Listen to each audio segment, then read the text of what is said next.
कि वो लोकतंत्र में सिर्फ दूर से टकटकी लगा के देखता ना रहे, बल्कि उसका खुद का हिस्सेदार बने और खुद वोट करे।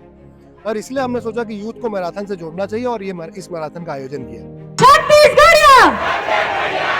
हम ये कहते हैं कि यूथ को राजनीति में आना चाहिए, तो हमने सोचा कि क्यों ना हम उसको सबसे पहली शुरुआत वोट करने के लिए हम उसकी अपील करें। पूरे देश में मुझे नहीं लगता किसी राज्य में ऐसा हो रहा होगा, तो जिसने वो जगह दिया उसका वो साथ देंगे। 36 वादे आपके पहले से थे, उसके बाद 8 वाले में तो बहुत आपकी विधायक इतने क्या खराब प्रदर्शन किया, आपको टिकट काटना पड़ गया। जो व्यक्ति जीत कर आया आपको उस पर विश्वास नहीं है कि आज जो भारत में लड़ाई है, ये सिर्फ पार्टियों की लड़ाई नहीं है, विचारधारा की लड़ाई है। रमन सिंह की सरकार का चले जाना बहुत अच्छा काम है, वो गए, उन्होंने बहुत अच्छा किया। पोस्टर दिखा ऑनलाइन आप देखे होंगे। फर्स्ट टाइम वोटर जो मैराथन हुआ और उसमें हजारों युवा एकत्र हुए, शामिल हुए। और ये जो ऐसे आयोजन इसलिए भी होना चाहिए कि आप जब मतदान करने जाते हैं तो उससे पहले कि आपको बताया जाता है भाई कि इस बार सेलिब्रेशन किया जा रहा है। सेलिब्रेशन इसलिए भी जरूरी है कि सबको पहले सारी चीजें याद हो जाती है। बहुत लोगों ने प्रेम भी कहा था। हमारे साथ वीरा सिंह जी है, बहुत स्वागत है। धन्यवाद। एक्टिविस्ट हुए आप, फिर आप बतौर कांग्रेस में आप यूथ लीडर हैं, आगे बढ़ रहे हैं आप। और आप लोग का जो मैराथन का कॉन्सेप्ट कैसे आया कि फर्स्ट टाइम जो आप वोटर है वो मैराथन हुआ है? हम सब ने ये तो सुना कि 18 साल से ऊपर के लोग वोट दे सकते हैं। हमको ये पता है कि यूथ को, हमें कहते हैं कि यूथ को राजनीति में आना चाहिए, तो हमने सोचा कि क्यों ना हम उसको सबसे पहली शुरुआत वोट करने के लिए हम उसकी अपील करें और उसको लोकतंत्र का हिस्सा बनाएं, कि वो लोकतंत्र में सिर्फ दूर से टकटकी लगा के देखता ना रहे, बल्कि उसका खुद का हिस्सेदार बने और खुद वोट करे। और इसलिए हमने सोचा कि यूथ को मैराथन से जोड़ना चाहिए और इस मैराथन का आयोजन किया। कितने युवा आपको लगे कि भाई बहुत फर्स्ट टाइम वोटर तो थे ही, कितने लोग हैं? तो इन इन सब के बीच में आप पार्टी से हो जाता है और ज्यादातर जिला प्रशासन भी ऐसा आयोजन कराती है पार्टी लेवल पर। मुझे ऐसा लगता है पहले ऐसा आयोजन हाँ, कांग्रेस पार्टी या किसी राजनीतिक दल के द्वारा यह आयोजन पहली बार था और इस आयोजन से सिर्फ ये एक मैसेज दिया गया कि युवाओं को वोट करना चाहिए। अब आप पूछेंगे कि युवा किसको वोट करेगा, तो मुझे ये लगता है कि जैसे आप युवा हैं, मीडिया में हैं, आप किसका सवाल उठाते हैं? आप उठाते होंगे स्वास्थ्य का, शिक्षा का। वैसे ही जब ये युवा मैराथन में आए, इनको समझ आया कि यार हमको वोट करना चाहिए, तो ये भी शिक्षा के नाम पे वोट करेंगे, स्वास्थ्य के नाम पे वोट करेंगे, रोजगार के लिए वोट करेंगे। इनको आप कहेंगे कि आप सांप्रदायिकता के नाम पे वोट करिए, कभी नहीं करेंगे। तो इसीलिए जो युवा जागरूक था, उसको सीधे लोकतंत्र से जोड़ने के लिए इस आयोजन को किया गया था। इन दिनों अलग अलग राजनेता आ ही रहे हैं। छत्तीसगढ़ में राहुल गांधी जी आए, बोले कि निःशुल्क शिक्षा सबके लिए, KG1 से PG तक। ये तो कितनी शानदार बात है। आज तक हम लोग व्हाट्सएप फॉरवर्ड में यही पढ़ते तो रहे कि राजनेताओं को ऐसी ऐसी ऐसी नीति बनानी चाहिए कि सबको समान शिक्षा और निःशुल्क शिक्षा मिले। और आज देखिए छत्तीसगढ़ में वो उतर गया कि अगर आप छत्तीसगढ़ में अब मेडिकल की पढ़ाई करके डॉक्टर बनना चाहते हैं, आप इंजीनियरिंग की पढ़ाई करना चाहते हैं और आप कोई ऐसा कोर्स करना चाहते हैं, MBA, और आप आर्किटेक्ट बनना चाहते हैं, तो अब आपको पढ़ने की जरूरत है और आपका वो परीक्षा निकला और छत्तीसगढ़ में वो सारी सीटें आपके लिए निःशुल्क उपलब्ध है। ये तो क्रांतिकारी कदम है। पूरे देश में मुझे नहीं लगता किसी राज्य में ऐसा हो रहा होगा कि पोस्ट ग्रेजुएशन तक की पूरी शिक्षा वो अपने यूथ के लिए निःशुल्क कर दे। इस बार हम जब भी देखते हैं कि सेंट्रल लेवल पर पूरी की पूरी निगाहें छत्तीसगढ़ पर जमी हुई हैं और आपके यहाँ तो तमाम युवाओं की आप बात कर रहे हैं लगातार, इसमें उसमें ED के छापे मार है आपके यहाँ युवा। तो ये उनकी नीति है कि जो युवाओं के लिए काम करे उनके यहाँ छापा मारो। ये हमारी नीति है कि हम युवाओं के लिए काम करते रहेंगे, आप रोक के दिखा दो। तो ये तो हर पार्टी की नीति, नियत और विचारधारा का सवाल है। जैसे आप समझ रहे हैं मीडिया के लोग, वैसे यूथ समझ रहा है, वैसे छत्तीसगढ़ के लोग समझ रहे हैं कि ये क्यों हो रहा है। ये महज एक राजनीतिक कदम है जो कांग्रेस पार्टी को रोकने के लिए और उनको प्रभावित करने के लिए किया जा रहा है। पर ये जो युवाओं की भीड़ आप देख रहे हैं, वो बता रहा है कि कोई कांग्रेस पार्टी न रुकने जा रही है, ना उसकी नीति जो यूथ के लिए, मजदूर के लिए, किसान के लिए, महिलाओं के लिए वो बदलनी जा रही है। और अब की बार जब हम बात करते हैं कि चुनाव 2 चरण में होने हैं, पहला तो 7 तारीख को होगा, 17 तारीख को होगा। बस्तर बहुत ये माना जाता है कि भाई छत्तीसगढ़ की जो राजनीति में कौन सरकार बना रही है बस्तर से तय होता है। कितनी सीटें आएंगी 12 में से? क्या लग रहा है? 12 की 12 सीटें आएंगी।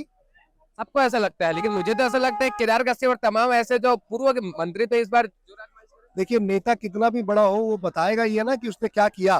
तो जब वो बताएंगे कि 15 साल में उन्होंने क्या किया, और जब हम बता रहे हैं कि 5 साल में हमने क्या कर दिया, तो आदिवासी भी इस बात को महसूस कर पा रहे हैं कि उनकी जल जंगल जमीन की रक्षा कहाँ हुई, उनको जंगल पट्टा किसने दिया, उनको तेंदुपत्ता का दाम किसने दिया, उनकी संस्कृति को राज्य के केंद्र में जगह किसने दी। तो जिसने वो जगह दिया उसका वो साथ देंगे। लोकतंत्र का तो यही नियम है। इस बार का जो चुनाव है, 2 ऐसे सीट है, बीरनपुर मतलब जो साझा विधानसभा है और एक कवर्धा है। वो बहुत हाई प्रोफाइल सीटें हो जा रही हैं और जिस हिसाब से लोग लगातार आ रहे हैं, योगी भी यहाँ पे दौरा करने वाले हैं। सांप्रदायिकता की पॉलिटिक्स, हिंदू मुस्लिम की जिनको पॉलिटिक्स करनी है वो इसको बड़ा कर रहे हैं। पर मुझे लगता है कि छत्तीसगढ़ में जो हमेशा से हमने देखा है कि यहाँ लोग जाति, धर्म, संप्रदाय के नाम पर बटे हुए नहीं है। आप मीडिया से हाइप करके आप अपने राजनीतिक कार्यकर्ताओं को भेज के कुछ समय के लिए न्यूसेंस क्रिएट कर सकते हैं, पर बाई एंड लार्ज पूरे छत्तीसगढ़ में कहीं ऐसा नहीं है। तो जिसकी बात आप कर रहे हैं, मुझे लगता है ये पूरी कवायद जो बीजेपी और आरएसएस की है, वो इस बार छत्तीसगढ़ को फिर से देखने को मिलेगा कि छत्तीसगढ़ के लोग इस आइडिया को ही रिजेक्ट कर देंगे और अपने डेवलपमेंट, अपने छत्तीसगढ़ की संस्कृति और अपने विकास के नाम पर ही वोट करेंगे। इस बार बहुत सारे जैसे आपके 8 जो है घोषणा पत्र का, पिछले बार का भी घोषणा पत्र पे बात होती है, इस बार भी 8 घोषणाएं हो गई है। बीजेपी घोषणा के लिए 1-2 दिनों में उनका भी आ जाएगा। 36 वादे आपके पहले से थे, उसके बाद 8 वाले में तो बहुत इस बार प्रभावी लग रहा है। शराबबंदी जैसे मुद्दों पर आप लोग कहते हैं कि पहले तो बोले हो जाएगा, उसके बाद बोले कि भाई बस्तर और ऐसे जगह पे संभव ही नहीं है। दो हिस्सा है सवाल का। आपने जो पहला पूछा कि हमने जो वादा किया, छत्तीसगढ़ कांग्रेस मुझे लगता है कि पहली ऐसी पार्टी होगी जिसने जो वादा किया उससे ज्यादा पूरा किया। धान की कीमत 2500 का वादा था, आज 2700 रुपए के आसपास धान खरीद रहे हैं। आत्मानंद स्कूल तो हमारे वादे में था भी नहीं, पर हमने छत्तीसगढ़ के युवाओं के लिए जो उनके लिए सबसे जरूरी था, वो इंग्लिश मीडियम का स्कूल और इंग्लिश मीडियम के कॉलेज हमने खोले। तो कांग्रेस पार्टी ने तो जो वादा किया था, माननीय मुख्यमंत्री भूपेश बघेल जी ने न सिर्फ वादा पूरा किया बल्कि उससे ज्यादा वो जो इस राज्य के लिए कर सकते थे उन्होंने किया। शराबबंदी की बात जो आपने पूछी, छत्तीसगढ़ बाकी राज्य जैसा नहीं है दोस्त। यहाँ पे आदिवासी समाज के लोग रहते हैं, यहाँ के 85 ब्लॉक अनुसूची 5 के अंदर आते हैं। हमने शराबबंदी लागू कर दी है, उसको देखना आपको ऐसे पड़ेगा कि हमने छत्तीसगढ़ में पेशा कानून लागू किया। पेशा से ग्राम सभाओं के पास वो अधिकार दे दिया कि वो फैसला कर ले कि उनके ग्राम सभा में कौन सी चीज रहेगी, कौन सी नहीं रहेगी। तो वो ग्राम सभा अगर ग्राम सभा आप आदिवासी चाहें तो वो उसको बंद करते चले जाएंगे, उनका अधिकार उनको दे दिया गया है। क्योंकि छत्तीसगढ़ एक ऐसा स्टेट नहीं है जहाँ एक तरीके की आबादी रहती हो। यहाँ आदिवासी समाज के लोग हैं जिनके पास संविधान सम्मत अधिकार है, तो उनको सीधे एक कानून बना करके उसका उल्लंघन किया जाना संभव नहीं है। तो ये इसी प्रक्रिया के अंतर्गत होगा। और इसके अलावा जो माननीय मुख्यमंत्री भूपेश बघेल जी कहते हैं कि हम तो सिर्फ शराबबंदी की नहीं, नशाबंदी की बात कर रहे हैं, तो हमने तो आप देखेंगे शहरों में जो हम कर सकते थे, हुक्का बार हमने बंद करवा दिए। 50 से ज्यादा दुकानें जो ऐसी जगहों पे थी जहाँ तत्काल प्रभाव पड़ रहा था, वो हमने बंद कर दिए। तो इस नीति पे लगातार काम होगा और ये जमीन पे उतरेगा।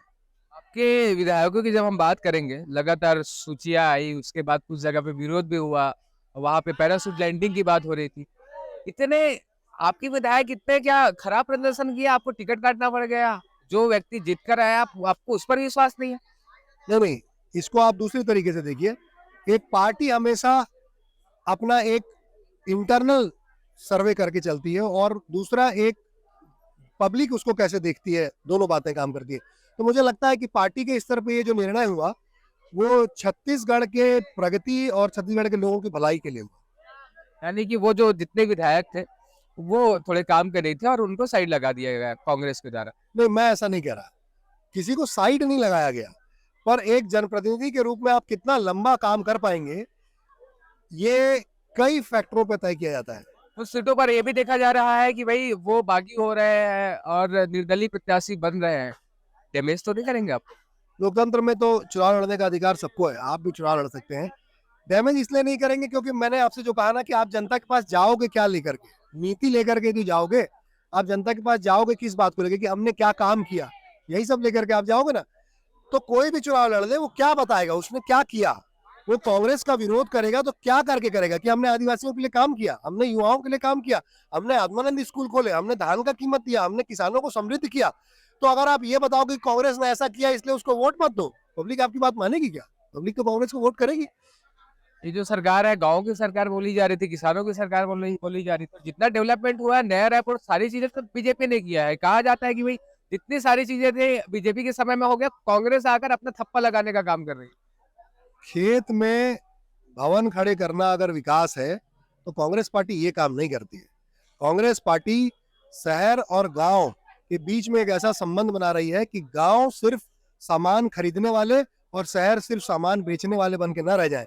गांव से पैसा, गांव में पैसा होगा वो शहर को सामान दे, शहर के पास वो आए और गांव और शहर के बीच में एक आत्मीय संबंध बने, हमारे नीति के केंद्र में है। दूसरा जो आपने कहा, छत्तीसगढ़ में कांग्रेस की सरकार बनने के बाद कितनी सड़कें बनी और कितना लोगों की जरूरत के हिसाब से उनके इंफ्रास्ट्रक्चर का डेवलपमेंट हुआ, छत्तीसगढ़ की जनता इसको वोट दे करके फिर से बता देगी। हम गांव की बात करें, ग्राम स्वराज की बात करते हैं, तो मोदी जी जैसे ही आते हैं उसके बाद स्वच्छ भारत अभियान लेके आते हैं। गांधी जी को तो बहुत प्रिय है। ऐसे में जिस राज्य से आते हैं, आप कहते हैं कि बीजेपी जो है गांधी विरोधी और तमाम बातें कहते थे। मैं आपसे इसलिए भी कह रहा हूँ, अब लगातार अलग अलग जगहों पर जाते हैं, लोगों को, कार्यकर्ताओं को प्रशिक्षित करते हैं। मोदी जी स्वच्छ भारत अभियान की बात कर रहे हैं और आप उनको गांधी विरोधी कह दे रहे हैं।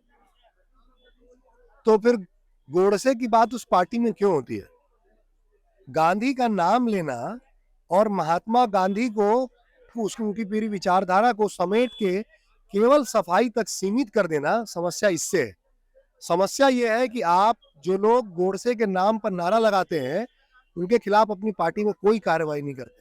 समस्या इससे है कि जो लोग गांधी की मूर्ति बना के उसको तोड़ने और उसको खंडित करने का काम करते हैं, आप उनके खिलाफ कोई कार्रवाई नहीं करते। समस्या इस बात से है कि हत्या और हिंसा की जिस आइडिया को, जिस विचार को बड़ा किया जाता है, आप उस पर कोई कार्रवाई नहीं करते। तो गांधी को असली मानने वाले वो लोग हैं जो अहिंसा की नीति पर चलते हैं, जो एकता की नीति पर चलते हैं, जो सांप्रदायिकता को त्याग करके सौहार्द की नीति पर चलते हैं। तो सिर्फ इसलिए क्योंकि महात्मा गांधी के कद का कोई नेता आपकी पार्टी में कभी हुआ नहीं, इसलिए आप उनकी मूर्ति के सामने नतमस्तक हो जाएंगे, तो जनता और हम इस भ्रम में नहीं है, हम आपकी असलियत जानते हैं। असलियत की जब भी बात हो तो अलग अलग लोगों के विचार रहे हैं और आप सबके भी अपने विचार हो सकते हैं। ये अपने विनय सिंह जी के विचार है। मुख्य धारा की राजनीति में विनय सिंह जी पैराशूट लैंडिंग करके दिल्ली की ओर जाएंगे कि जमीन पर भी रहने वाले? कांग्रेस पार्टी का कार्यकर्ता हूँ, पार्टी के लिए काम कर रहा हूँ। मुझे लगता है कि कौन कब क्या करेगा, ये समय उस प्रदेश की जनता और उस समय की राजनीति तय करती है। जनता और छत्तीसगढ़ वाले तो कुछ तय ही नहीं कर रहे हैं। वो 2.5 साल सारी चीजें हाईकमान तय कर दी है, दिल्ली दिल्ली हो जा रहा है। बाबा को इस बार कैसे आप लोग वो करने वाले? उप मुख्यमंत्री दे दिए। इस बार तो बाबा का हर बयान ऐसा आता है कि भाई हाईकमान तय करेगी, ये करेगी, वो करेगी। भूपेश बघेल जी पूरा पूरा ब्रांडिंग हो गया है, तो बाबा ऐसे में तो फिर पीछे हटने वाला नहीं है। अब की बार तो फिर और सारी चीजें होने वाली है। जी, बाबा से कैसे संबंध है? नहीं बहुत अच्छे हैं, हमारे पार्टी के नेता है। और मैं तो जसपुर से आता हूँ, मेरा घर वहाँ है, तो सरगुजा के हमारे सबके नेता हैं। दोनों से सबसे ज्यादा प्रिय भूपेश और इसमें बाबा, क्योंकि आप लोग आसपास वाले हैं। अब दोनों बातें जो आपने पहली बात पूछी, वो बात तो मुझे लगता है मीडिया के सवाल है, क्योंकि ये बात तो माननीय मुख्यमंत्री भूपेश बघेल जी और बाबा साहब दोनों ने कहा कि ये तो सवाल मीडिया ने पैदा किया। पार्टी के स्तर पे तो आधिकारिक रूप से कभी ऐसी कोई बात हुई नहीं। दूसरी बात है कि नेता कौन है, तो इस समय माननीय मुख्यमंत्री जी छत्तीसगढ़ के हम सबके नेता है। यहाँ तक कि मैं क्या, बाबा साहब भी कहते हैं कि भूपेश भाई हमारे सबके नेता है। लेकिन कांग्रेस पार्टी के जितने नेता आज हैं, वो सब हमारे लिए सम्माननीय है और हम सब उन्हीं की तरफ देख के राजनीति सीखते हुए आगे बढ़ रहे हैं। राहुल गांधी, बहुत सारी हम लोगों ने बातचीत की। इतनी बातचीत बहुत समय से थी, बातचीत नहीं हो पा रही थी। राहुल गांधी इन दिनों काफी छत्तीसगढ़ में आते हैं और वो धान की लुवाई करते हैं। बड़ा अच्छा फीचर होता है। छवि निर्माण पर काफी ज्यादा काम हो रहा है, ऐसा मैं ही नहीं, पूरे दिल्ली और तमाम लोग कहते हैं। आने वाले समय में लोकसभा का भी चुनाव है, राहुल गांधी जी को कहाँ देख रहे हैं आप? नहीं, जिसको आप छवि निर्माण कह रहे हैं, मैं कह रहा हूँ कि कोई ऐसा नेता दिखाइए ना जो जाता हो वहां तक। प्रधानमंत्री से कहिए ना कि वो जो कार्टून का स्कूल बना के और 4 बच्चे बिठा के जो नौटंकी करते हैं, प्रोटोकॉल होता है भाई साहब, प्रोटोकॉल होता है। तो प्रोटोकॉल के साथ जाए। सुरक्षा तो राहुल गांधी जी के साथ भी होती है, वो भी तो अपने प्रोटोकॉल के साथ जाते हैं। पर जैसे ही लोगों के बीच जाते हैं, उनसे कहते हैं कि आप रुकिए, मुझे उनसे मिलने दीजिए। देश के प्रधानमंत्री जा सकते हैं भाई। अच्छा, ये काम विदेश में तो जाके करते हैं, विदेश में तो लोगों से जाके मिल लेते हैं। तो छत्तीसगढ़ के मजदूर से, छत्तीसगढ़ के आदिवासियों से, छत्तीसगढ़ के किसानों से मिलने में क्या तकलीफ है? इतना बड़ा प्रोटोकॉल है आपका। तो बस अगर ये प्रोटोकॉल है तो आप अपने प्रोटोकॉल के साथ रहिए। देश की जनता अपने साथ रहने वाले नेता को चुनेगी। ये अक्सर होता है कि विपक्ष जो है या पक्ष जो है वो विपक्ष की भी तारीफ नहीं करती। 15 सालों की सरकार रही बीजेपी की, एक दो काम अच्छे लगे होंगे। डॉक्टर साहब 15 साल दिए हैं और इतनी सारी चीजें। जोगी जी भी रहे, जोगी जी आपकी पार्टी के थे, उसके बाद जनता जोगी बना दिए, उसको भी आप लोगों ने नाराज कर दिया, अपने घर से ही मतलब बाहर कर दिया। दोनों के एक एक अच्छे काम, बतौर कांग्रेस में है आप, बीजेपी और जोगी जी ने कुछ अच्छा काम तो किया ही होगा। बताइए एक एक अच्छे काम। उसके बाद एक भूपेश बघेल जी के जो बहुत ज्यादा प्रभाव है। दोनों के एक अच्छे काम में 15 साल में रमन सिंह की सरकार का चले जाना बहुत अच्छा काम है। वो गए, उन्होंने बहुत अच्छा किया, इस राज्य पे एहसान किया, क्योंकि इस राज्य को जो नेतृत्व मिलना था वो नहीं मिल पा रहा था। और जोगी कांग्रेस में तो मुझे लगता है कि अब अजीत जोगी जी के जाने के बाद कुछ बचा भी नहीं है, तो उस पर बोलने का कोई मतलब नहीं। आपकी उम्र के या आपसे थोड़े थोड़े ही बड़े होंगे अमित जोगी जी, कभी संपर्क वंपर्क होता है, बातचीत की ऐसी कुछ होती है? नहीं, मेरी कोई बातचीत नहीं। ये बताइए, जनता जोगी कांग्रेस या आम आदमी पार्टी वाले, जो कि आप दिल्ली कनेक्शन में भी रहते हैं, आम आदमी वाले संपर्क करते हैं? विनयशील, पढ़ते लिखते हैं, ऐसे युवा है जो भाई समझते हैं, तो जसपुर ऐसे जगह में आपको और दूसरे पार्टी वालों ने ऑफर नहीं किया? किस बात का ऑफर? जब वो मुझे सोशल मीडिया से देखेंगे, जब मेरा फेसबुक प्रोफाइल, ट्विटर प्रोफाइल देखेंगे, तो उनको देख के समझ में आ जाएगा कि यार ये तो बिल्कुल गांधी के लाइन पे, नेहरू के लाइन पे, पटेल के लाइन पे चलने वाला लड़का है, कांग्रेस के लिए लिखता बोलता है। तो मुझे नहीं लगता कि कभी कोई दूसरी पार्टी मुझे कभी कहेगी कि आप हमारी पार्टी में आइए या हमसे बात करिए। आपकी पार्टी वाले, चिंतामणि महाराज और ऐसे लोग तो इधर उधर चले जा रहे थे, विनयशील क्यों नहीं? या ये बताइए, इतने राजनीतिक लोग हैं, 20 साल 25 साल से थे, केवल कांग्रेस में एक ही बंदा ऐसा मुझे लगता है जो नेताजी है। बाबा बोलते हैं हर बार कि वह कुछ भी हो जाए कांग्रेस में ही रहूंगा। बहुत से आपके लोग बागी हो गए हैं। नहीं, चुनावी समय में किसी की टिकट नहीं मिलने से या किसी को लगता है कि वो चुनाव लड़ने के योग्य है, तो उस समय पे ये जिस तरीके की चीजें होती हैं, ये बिल्कुल एक अलग बात है। अव्वल मैं इससे सहमत हूँ कि जो विचारधारा की लाइन पे होता है, जो पार्टी की लाइन पे होता है, वो कभी भी पार्टी से बाहर नहीं जाता है। तो एक हिसाब से उनमें कांग्रेस की विचारधारा की दृढ़ता की कमी तो रही है, तभी वो पार्टी से बाहर चले गए, और अच्छा हुआ ऐसे लोग चले गए। क्योंकि जो लोग कांग्रेस में है, वो कम से कम आइडियोलॉजिकल सपोर्ट के साथ रहें, क्योंकि आज जो भारत में लड़ाई है, ये सिर्फ पार्टियों की लड़ाई नहीं है, विचारधारा की लड़ाई है। तो जो विचारधारा को समझते हैं वो इस पार्टी में रहते हैं। ये विनयशील जी है, इनसे खूब सारी हमने बातचीत की है, इसमें से बहुत इंपॉर्टेंट वाला पॉइंट आप सबको दिखाएंगे। पहली बार ऐसी बातचीत हुई है, खुलकर बात की है। आपको ऐसा नहीं लगना चाहिए कि वीडियो प्रायोजित था, हमने बहुत रैंडम बातचीत की है और प्रयास करेंगे चुनावी मुद्दों पर आपसे बातचीत करेंगे। भाई 90 के 90 विधानसभा में पिछले, अभी आप 71 के आसपास में है, कितने में घट रहे हैं और कितने में बढ़ रहे हैं, दूसरे अंक पे बातचीत करेंगे विनय जी से। बहुत धन्यवाद आपका थैंक यू। बातचीत करने के लिए दलोक मीडिया की चुनावी घोषणा। इस तरह से सवाल पूछते रहिए, लोगों से बातचीत करते रहिए। सवाल करते रहेंगे। जय जोहार।